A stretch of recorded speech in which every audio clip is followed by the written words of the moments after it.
Ma. Oui, ta mère, sa carrière décolle. T'as dit Maman. C'est dingue. Tu dis maman. Et moi, tu saurais le dire, hein? Bon, essaye. Papa. Maman. Ça, c'est chouette. T'es drôlement en avance. Alors, papa, essaie de dire ça. Papa. Ta mère. Allez, essaie de le dire. Papa. Madre. Regarde-moi. Mon Dieu. Regarde ton papa. Fini les super pouvoirs. Je sais que j'étais plutôt nul au début, mais tu m'as aidé à mûrir. Alors c'est bien mon tour d'aider mon fils à devenir un homme. Je t'aime, fiston. Papa. Par une nuit balayée par l'orage, un homme mystérieux pénètre dans un musée. À l'intérieur, un historien guide des touristes à travers les légendes des dieux nordiques. Il évoque l'un des plus redoutés d'entre eux, Loki. Il explique que Loki, dieu de la ruse et du chaos, créa autrefois un masque doté d'un pouvoir immense. Un artefact capable d'accorder à celui qui le porte les pouvoirs mêmes du dieu. Le masque se trouve aujourd'hui dans ce musée. L'historien poursuit en affirmant que Loki fut une disgrâce pour sa famille et que son père, Odin, l'a banni de son monde. À ces paroles, l'homme mystérieux s'emporte. Il révèle soudain des capacités surnaturelles et annonce qu'il est Loki lui-même. Pris de panique, tous les visiteurs du musée s'enfuient. Loki s'avance alors et saisit le masque exposé, avant de comprendre qu'il ne s'agit que d'une copie. Fou de rage, il arrache le visage de l'historien et le place à la place de l'artefact dans la vitrine. Des agents de sécurité tentent de l'arrêter, mais Loki ouvre un gouffre sous leurs pieds et les engloutit sans effort. Le lendemain, le véritable masque dérive sur une rivière. Un chien le découvre, l'attrape et le rapporte chez lui. Non loin de là, Tim passe du temps avec sa femme Tonja. Le couple, visiblement amoureux, admire le nouveau-né d'un ami. Mais lorsque leurs proches évoquent l'idée d'avoir un enfant, Tim reste silencieux, laissant entendre son refus. De retour chez eux, Tonja se met en colère en découvrant la vérité. C'est alors que Tim retrouve son chien, tenant dans sa gueule un étrange masque trouvé dans la rivière. Tim, lui, ne prête aucune attention au masque, convaincu qu'il ne s'agit que d'un objet sans valeur. Pendant ce temps, Odin, le père de Loki, entre en contact avec son fils et lui ordonne de récupérer le masque, le menaçant de le punir s'il échoue. Le soir venu, alors que Tim dessine tranquillement, sa femme le rejoint et lui avoue qu'elle souhaite vraiment avoir un enfant avec lui. Tim lui répond qu'il veut d'abord réussir grâce à ses dessins, afin de leur offrir un avenir stable avant de fonder une famille. Le lendemain, Tim travaille déguisé en tortue, guidant des enfants lors d'une visite dans une entreprise de dessin. Plus tard, il se rend chez son patron, Daniel, et lui explique qu'il en a assez de porter des costumes. Il lui montre alors ses créations. Mais Daniel reste indifférent et lui ordonne de continuer son travail habituel. Déçu, Tim rentre chez lui et offre à sa femme un dessin, espérant se rattraper et justifier son point de vue sur le fait d'avoir un enfant plus tard. Puis, il se prépare pour la fête d'Halloween organisée par son travail, mais remarque que son costume est incomplet. Son chien a abîmé son masque. À ce moment-là, Tonja propose à Tim d'utiliser le masque que le chien a trouvé dans la rivière, et il accepte. Avant d'entrer à la fête, Tim met l'objet sur son visage, et à cet instant précis, il acquiert des pouvoirs incroyables et devient le légendaire masque. Tim entre alors à la soirée et réalise rapidement qu'elle est très ennuyeuse, avec des invités totalement démotivés. Profitant des pouvoirs qu'il vient d'obtenir grâce au masque, Tim transforme la fête et la rend complètement folle et animée. Ce que Tim ignore, c'est que son patron est également présent à la soirée et qu'il est impressionné par sa performance. Une fois la fête terminée, Tim rentre chez lui et passe la nuit avec sa femme. Le lendemain, Tim ne se souvient absolument de rien, et pendant qu'il dort, son chien récupère le masque et le cache. Plus tard, Tim retourne au travail et remarque que ses collègues le félicitent pour le spectacle incroyable de la veille. Finalement, Tim se rend dans le bureau de son patron, qui est en train de dessiner le personnage du masque. Daniel explique à Tim qu'il a été impressionné par sa performance et que cela lui a donné l'idée de créer une nouvelle animation inspirée du masque. Il lui propose alors de participer au projet. Tim est fou de joie et, tout excité, il rentre chez lui pour raconter toute l'histoire à sa femme. De son côté, Tonja lui annonce qu'elle a aussi quelque chose à lui dire. Elle pense être enceinte. Pour en être certaine, elle consulte un médecin qui confirme qu'elle est bien enceinte. Dans les jours qui suivent, Tonja passe plusieurs examens pour voir le bébé. Puis, quelque temps plus tard, l'enfant naît enfin, et il le prénomme B. Pendant ce temps, Loki fouille un magasin à la recherche du masque, mais une fois encore, il ne trouve qu'une simple réplique. Soudain, Odin prend le contrôle du commerçant et révèle à Loki qu'un enfant vient de naître avec les pouvoirs du masque. Il lui ordonne alors de retrouver ce jeune enfant et de récupérer le masque. De retour chez Tim, le chien cache le masque dans sa niche, car il a fini par perdre la place qui était désormais réservée au petit Albi. Tim demande alors à Tonja où se trouve le masque, mais elle lui répond qu'elle n'en sait rien.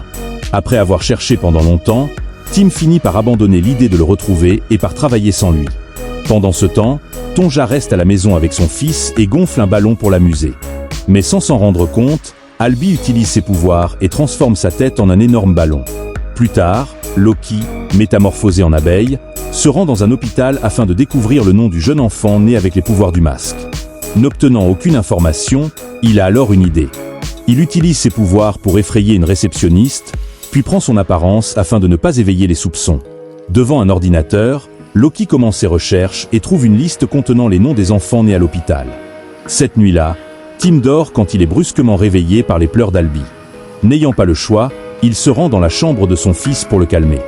Mais dans les jours qui suivent, la même situation se répète encore et encore. Un jour, épuisé par le manque de sommeil, Tim manque même de donner une lampe à Albi à la place du biberon. Un matin, alors que Tim s'apprête à sortir du lit, sa femme lui annonce une nouvelle. Elle lui explique qu'elle doit partir en déplacement professionnel et qu'elle sera absente de la maison pendant une semaine. En entendant cela, Tim s'inquiète, car il va devoir s'occuper d'Albi tout seul. Mais Tonja tente de le rassurer en lui disant que tout ira bien. Pour ne rien arranger, une fois au travail, le patron de Tim lui annonce qu'une chaîne de télévision souhaite voir ses dessins durant le week-end. Tim répond alors qu'il ne pourra pas s'en charger, puisqu'il devra garder son fils. Daniel lui dit de ne pas s'inquiéter et précise qu'un collègue présentera les dessins à sa place. Mais finalement, Tim change d'avis et affirme qu'il va tout préparer lui-même pour présenter ses créations à la chaîne de télévision. Plus tard, Tonja dit au revoir à Tim et à leur fils, puis s'en va en taxi. Resté seul à la maison, Tim essaie de travailler sur les dessins à présenter, mais il n'y arrive pas, car Albi pleure sans arrêt. Pour le calmer, Tim laisse son fils regarder la télévision, puis retourne à sa table à dessin. Cependant, c'était une très mauvaise idée. Albi commence à imiter tout ce qu'il voit à la télévision et à le reproduire dans la réalité. Pendant ce temps, Loki s'introduit dans une maison déguisée en vendeur, à la recherche du nouveau-né au pouvoir surnaturel. À peine entré, il présente un produit à une femme, mais s'en sert pour la piéger, avant de se diriger vers une chambre pour examiner le bébé. Loki tente de provoquer une réaction, espérant révéler ses pouvoirs, mais rien ne se produit. Déçu, il raie le nom de l'enfant de sa liste et quitte les lieux.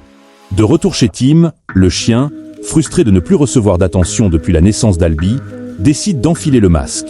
Il devient instantanément surpuissant et commence à voir le bébé comme une menace. Le lendemain, Tim travaille sur ses dessins, en jette plusieurs, les jugeant insuffisants pour la chaîne de télévision. Soudain, il est stupéfait. Albi danse au milieu du salon. Pire encore, le bébé se transforme en Woody Woodpecker et sème un chaos total dans la pièce. Affolé, Tim appelle les urgences, affirmant que son fils marche sur les murs. Mais l'opérateur ne le croit pas et raccroche. Désemparé, Tim cherche une solution, puis se souvient que son voisin est un spécialiste des nourrissons. Tim emmène Albi chez sa voisine et lui raconte tout ce dont son fils est capable. Mais face à son incrédulité, Tim pose Albi au sol et lui demande de chanter. Le bébé ne fait rien. De retour à la maison, Albi recommence ses bêtises, jusqu'à faire s'évanouir Tim. Pendant ce temps, Albi aperçoit un objet qui se balance au loin et l'attrape. Sans le savoir, il s'agit d'un piège tendu par le chien, qui lui lance une bombe. Mais lorsque l'animal se bouche les oreilles, Albi désamorce l'engin et imite le bruit d'une explosion avec sa bouche. Croyant le bébé éliminé, le chien se relève. Une os apparaît aussitôt et il se met à le mâchouiller, sans comprendre qu'il s'agit d'une autre bombe qui explose.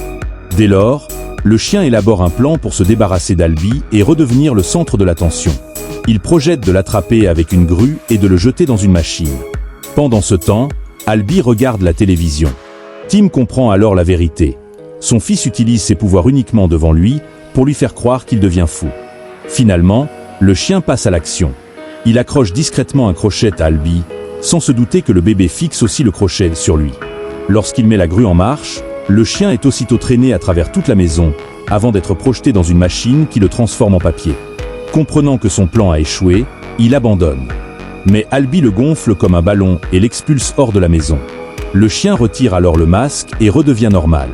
Pendant ce temps, Tim tente de changer la couche de son fils, tandis que Loki se prépare à lui rendre visite. Déguisé en livreur, il entre dans la maison et remet un colis à Tim. En observant Albie, Loki le voit se comporter comme un bébé ordinaire. Mais en ouvrant le paquet, Tim est frappé par un gigantesque gant de boxe et s'évanouit. À son réveil, furieux, Tim décide d'emmener son fils chez le médecin. En l'installant dans la voiture, Albie vomit partout. Un peu plus loin, Loki observe la scène et comprend enfin que le bébé possède les pouvoirs du masque. Peu après, Tim prend la route, sans se douter que Loki le suit discrètement. Arrivé près de l'hôpital, Loki surgit devant lui et exige qu'il lui rende le masque. Tim affirme qu'il ignore où il se trouve. Furieux, Loki invoque une immense hache et s'apprête à l'attaquer, mais Odin intervient en prenant le contrôle d'un garde. Grâce à cela, Tim parvient à s'enfuir et se réfugie dans une ruelle. Loki réapparaît aussitôt et, utilisant ses pouvoirs, crée une énorme grenade qu'il lance sur eux. Mais Albie réagit à temps, il génère un bouclier et détruit l'engin. Soulagé, Tim réalise que son fils vient de lui sauver la vie. Loki, encore plus en colère, tente alors de lancer une boule de feu. Soudain, Odin prend le contrôle de Tim et prive Loki de ses pouvoirs. Irrité par son échec, Odin punit Loki pour ne pas avoir récupéré le masque, puis relâche son emprise. Tim redevient lui-même. À ce moment-là, il reçoit un appel de son collègue. La chaîne de télévision veut enfin voir ses dessins. Tim se rend rapidement à l'entreprise, mais épuisé par l'affrontement, il échoue à présenter son travail et se fait renvoyer. Plus tard dans la nuit, Tim envoie un message à sa femme et lui raconte tout ce qui s'est passé. Licencié et abattu, il trouve du réconfort auprès de son fils. Après lui avoir donné un bain, ils s'endorment ensemble. Peu après, Loki apparaît dans la chambre d'Albie et décide de contacter Odin. Il trace des symboles sur le mur et parvient à invoquer son père. Loki lui demande de lui rendre ses pouvoirs, affirmant que c'est la seule façon de récupérer le masque. Il révèle aussi qu'Albie possède désormais ses pouvoirs. Odin accepte, mais lui accorde une seule heure pour récupérer le masque. Un bruit réveille Tim. Pensant entendre son fils pleurer, il se rend dans sa chambre et découvre Albie avec le visage de Loki. Peu après, il aperçoit Tonya rentrer, mais comprend vite qu'il s'agit encore de Loki déguisé. Avant de disparaître, Loki ordonne à Tim de retrouver le masque et de le lui remettre dans une ruelle. Pour le forcer, il enlève Albie. Lorsque Tonya rentre réellement, Tim l'attaque par erreur, puis s'excuse et lui avoue la vérité. Loki a kidnappé leur fils. Tonya pense à demander de l'aide, mais Tim lui rappelle que Loki est extrêmement puissant et qu'ils doivent être prudents. Il décide donc de retrouver le chien, le seul à connaître la cachette exacte du masque. En le trouvant, il découvre avec surprise que le petit chien porte le masque sur sa tête, comme pour se moquer d'eux. Tim le supplie alors avec insistance de leur rendre le masque pour pouvoir sauver Albie. Pendant ce temps, Loki se trouve dans une ruelle avec Albie et commence à tester les pouvoirs du petit garçon, curieux de ce qu'il peut faire.